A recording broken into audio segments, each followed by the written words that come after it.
Hey guys, DibtheAwesome here to give you yet another top 5 monsters I personally recommend in Monster Legends competitive scene. Today we are looking at the nature category. Now, something very important to note in this video, it is my personal recommendations. I have to stress the personal because it's my list.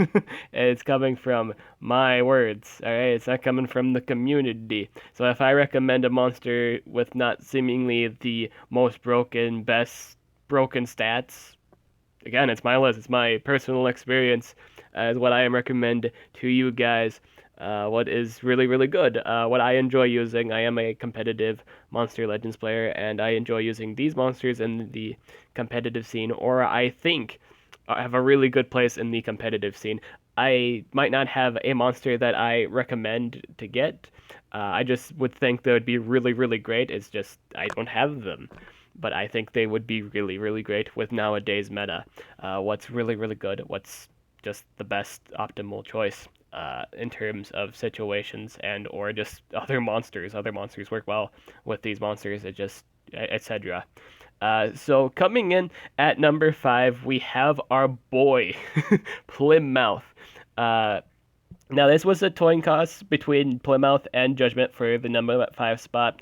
I picked Plymouth for number 5 simply because of his healing abilities. Simply because between Judgment's healing, Judgment's only heals himself. In terms of like this like you could consider these two guys bruisers, but in terms of raw life and power, naturally, Judgment has the better power and life, but he doesn't hold the team utility like Plymouth does. Plymouth has really, really good team utility.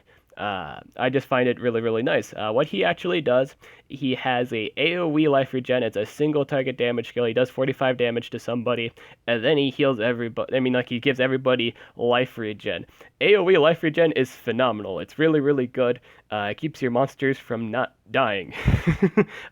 Especially works well in non-brutal comps. People will get fairly pissed when they can't kill you, when they barely kill a monster and then they get all their life back and then they do some kind of extra turn skill, and they just get more of their life back. They're wondering why aren't you not dead yet? Well, it's because Plymouth kept them from dying. Plymouth has given them life regen. It's interesting too because it's also coming from the damage dealer. You didn't really need to set up. Let's say, like, for example, you have like a support, all right? You can't really, you want to buff your damage dealer that turn, so you give him the buff, and he's able to do an attack and then give everybody a life regen buff. That's really, really helpful for quite a few monsters. It just keeps them alive better. His ultimate's also a 30% heal for everybody, so that's also lovely. Again, he's really good at keeping other people alive. And he's also really good at keeping himself alive. Again, he is also getting that life regen buff. Everybody gets the life regen buff. It's really, really nice, really, really team utilitative. He has a single target. Honestly has got the best single target poison skill in the game. I've always loved his single target poison skill. It is a single target skill that heals him by 30%, and it also poisons the target, and it's a base of 50 damage, and it's special base, and it's just really, really lovely. It's just a nice monster. Other small things he can do nature weakness, though it's not too optimal. It's not too big as Kiridar. Kiridar's elemental weakness, and Guava Juice's elemental weakness, so it's not the best thing to run. I just personally would run the basic poison AoE. For that, I do believe it's just that last move. I run the poison AoE, I run the life regen skill, the spammable 50 damage special base skill, and the poison heal skill. I mean, like, it's a poison and heal in one. That's what I run on him. Judgment is also an acceptable monster if you don't care too much about the life of your other monsters. If you just want to focus purely on just solo healing, Judgment's tankier and he hits harder, genuinely speaking. But Plymouth is just a team player, and I find in terms of the competitive scene, if everybody can help each other in a way, that's nice. That's really good. Teamwork is essential in any competitive scene, as you guys know. It just is, and Plymouth is just a really good team player. Alrighty, so number four, coming in at number four. This might come to the surprise that I'm even mentioning this monster, despite recent claims that I really don't like the design of the monster. Just in terms of design, it just looks really, really awkward. I know this monster looks awkward, guys, and I know it's just it would feel weird to have it on your team. Put it in a team and then do battle with it. But we can't ignore how good it is. And that monster is Guava Juice. So coming in at number four, we got ourselves Guava Juice. I don't have the monster, like I said before. It's again stemming from my personal experience and or just thinking that'll be really, really great. We got our guy here. We got a Guava Juice. So what does Guava Juice actually do? Guava Juice actually does quite a few things. He is a AoE only monster. All he does is AoE stuff, and it's pretty annoying. He can AoE blind, and he can AoE daze and damage reduction. This is pretty massive because they're all on relatively low cooldownage. Everything he does is on a relatively low cooldown. He has the best elemental weakness in the game. Now, if you don't know what elemental weakness is, if you're new to the game, elemental weakness basically is applying a kind of oil. It's just kind of like let's say fire, for example. If you just slather someone with oil, they're gonna take a lot. They're gonna burn a lot if you ignition them. It's an ignition. Basically, it's elemental ignition. It's just like, so. Let's say this guy right here did his ignition. He actually has the best ignition in the game because he makes people awake to nature, earth, and water attacks all by 80%. It's an 80% weakener. Nowadays, all the weakeners all the new weakeners coming out, water weakener, fire weakener, there are some for even metal, but like it's magnetizing, the basic magnetizing is 50%. They really need to update that, but they won't, which is bothersome. But basically, the 80% is a lot of more damage. It just is. It's a status effect. So if enemies were to try and remove your positive effects, they can't really remove that negative effect from themselves. It's a negative effect. You're not applying a positive effect to you. You're applying a negative effect to the enemy. So if the enemy doesn't really have a monster to remove debuffs, you're in a good spot. You just do insanely more damage, and Guava Juice is that guy that makes everybody's damage more nuts. So if you have like a water monster, earth monster, and this guy, you're good to go. You do so much damage. You can run this guy as a support. You can run him as a offensive debuffer. You can run them full speed, blind them, then daze and damage reduction. They do little damage. The builds for this monster you can do is variative. It's just one of those monsters that you can build it however you want because all of his AoEs are so versatile. It just works. He also has a nature-based poison skill that goes in conjunction with his weakener. So he does a lot of damage in an area. He's pretty much AI idiot proof.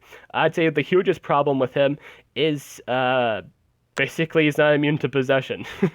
If he was fighting a Lamu, all the Lamu player would have to do is possess this man, and he'd do a really strong AoE in your favor on his own team. That's just how it works. People would just do that. I would assume people would just do that unless they didn't, and then I wouldn't know why. But that's just an advantage thing. Overall, this is a really, really good monster. If you can look beyond how really awkward this thing is in terms of design, use it because it's good. In terms of stats, it's running a very solid meta speed. I do believe it was like 465, or it was just remarkably fast as far as I can remember, and you can build it whatever. It's just a really good monster. Speaking of weakeners, this next monster here is a really, really strong attacker and really fan favorite to the home. So Kiridar. For coming in at number 3, we got the protege of Kiridar. Now, not protege of Kiridar, protege of Plymouth. Why do I mean by that?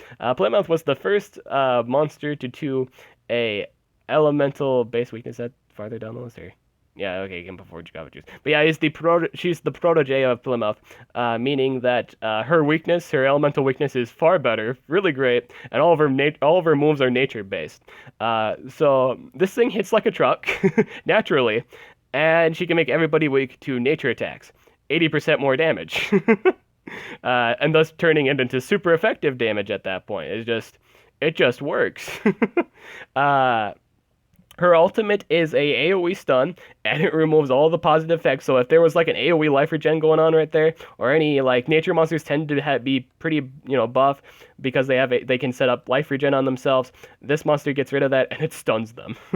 There, as far as I'm concerned, there's very few monsters in the game that do you know have immunity to stun. In terms of nature category, there's like Sarah and Eldino just on top of my head there, and Golan. That's it. uh, remarkable attacker. Does again a lot of damage. The amount of damage it does is nuts, and she does it all with a conch shell and summoning animals. Yeah.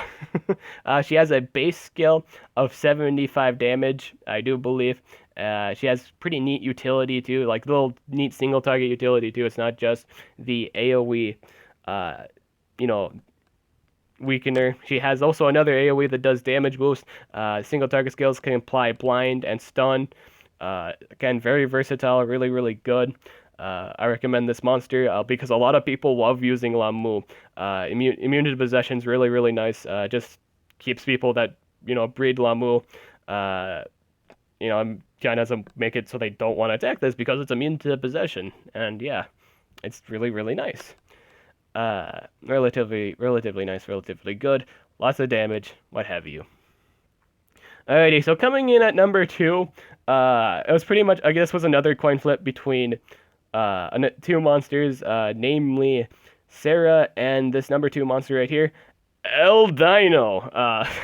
Here we got the machoest of macho nature monsters in the entire game. He has a lot of cool, neat things about him. His stats are really great. His abilities are really great. One is a self buff that gives immune to freeze and double damage. Another is a self heal that heals him by 30%, and it's spammable. So if you're running some life regens, not life regens, if you're rocking them life runes, your healing is really good, and he's just a good tank against possession. If you get possessed, you can just heal up and you'll be all good. Really good on the attack, really solid, well-rounded base stats. Not putting Sarah as the number 2 spot. I'm not saying she's terrible. I just have to choose one or if you want to put it in your mind that Sarah is number 2, go right ahead. Either or is acceptable. I just picked one. I picked the one I think is just really good at the moment. In terms of what I see in defense. In all honesty, what I see in defense all the time, I just see a bunch of ulces. That's all I ever see on defense. Nowadays, it's just a bunch of ulces or like judgments. It's usually what I see for the nature category. So Eldino is pretty solid in terms of the offensive. I just see. In terms of what I base it on personal experiences, and for the most part, when I ever fight enemies on more, I don't usually see a Sarah on defense. I usually just see judgment or ulces. For the most part, it's just the common thing I see. Or Lamu. I also see Lamu too. And this thing got some pretty good stuff going for it. Its 2 stunning skills are both magic based, so that's something going for it. It's good against metal monsters. It's just not effective against one specific element, which would be magic, I do believe. It's good against magic and metal monsters. It's additional effectiveness. I find that really nice. One of the very, it wasn't the first monster to stun, but it was the first monster with a competitive speed to have an AoE stun, which was nice. Does a lot of damage. Again, base skills. It's one of its higher base skills is like a 1-turn cooldown 65 damage skill that dazes. It has an AoE natural daze, or nature daze that again 45 damage daze. Double damage, you can set up double damage, and again, immune to freeze. It's basically, you can set this man up with immune to both of the most common denies in the entire game. Stun is very common, and freezing's really common. If you can make yourself immune to freeze, that is so powerful. Sarah herself can also make yourself immune to freeze. I guess you could say it's more so of a offensive pick than it would be a defensive pick. But again, just having natural deny is really nice. And being able to set up double damage and just sharing a win at that point is, again, really nice.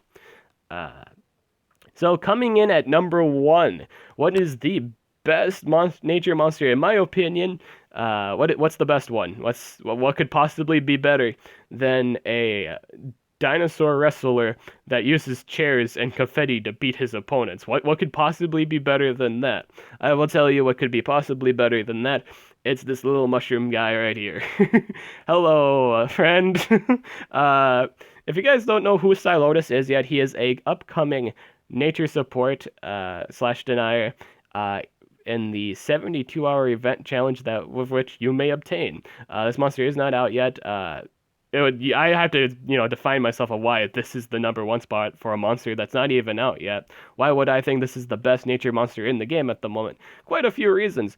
One, just a really good monster overall. In terms of base stats, fantastic. Life is really, really high, 32k plus.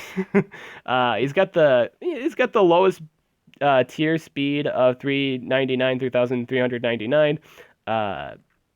Not the fastest monster, but it makes up for it for having Harden, so there's a chance not for it to get denied. And all of its moves are pretty much AI idiot proof.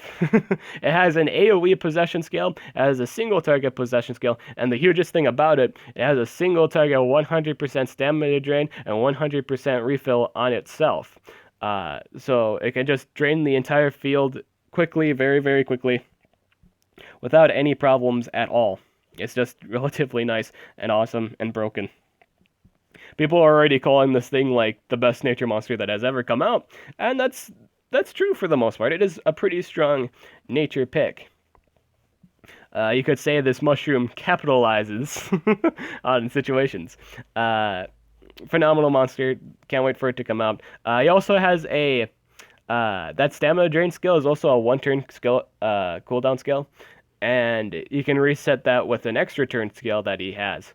So he basically can just drain 2 opponents relatively quickly. If you pair this guy up with another denier, which I highly recommend, you can drain the opponent's stamina pretty quickly, while they also still haven't gotten to move yet, and your attacker can just have an easy life. You can just mow down things you don't want to see the light of day ever again, and it's just nice. Again, it's just relatively helpful. So that is all the nature monsters I recommend. Top 5 nature monsters I recommend. Personally recommend, mind you, to get in Monster Legends. I think they're nice. I think they're good. Just because I didn't say a monster on this list, it does not mean I do not think it's good. Period. There's a lot of fantastic monsters. I didn't think I mentioned any of the rules at the beginning about not adding VIPs, Nemesis monsters, and generals. Generals in general are meant for competitive scene. That's why they're really good. That's why they're really expensive. I feel like it's just a waste of a slot because it's already good. People already know it's really, really good. So that's why I didn't add the generals or, the pets, what have you, because they're meant for competitive play. They're really, really good. So if I didn't mention Ulsis or Ulsis Pet, which are fantastic in the competitive scene, I already know they're good. You already know they're good. Why do I need to add them on the list, So these are just monsters that are just, you just can attain them in events and or just get them with gems. That's what this, video is kind of for. I hope you guys enjoyed it. The next top 5 monsters going in order would be Earth. So the next top 5 video will be Earth monsters. Hope you stay tuned for that. I'm DibtheAwesome, and I'll catch you guys in the next top 5 video.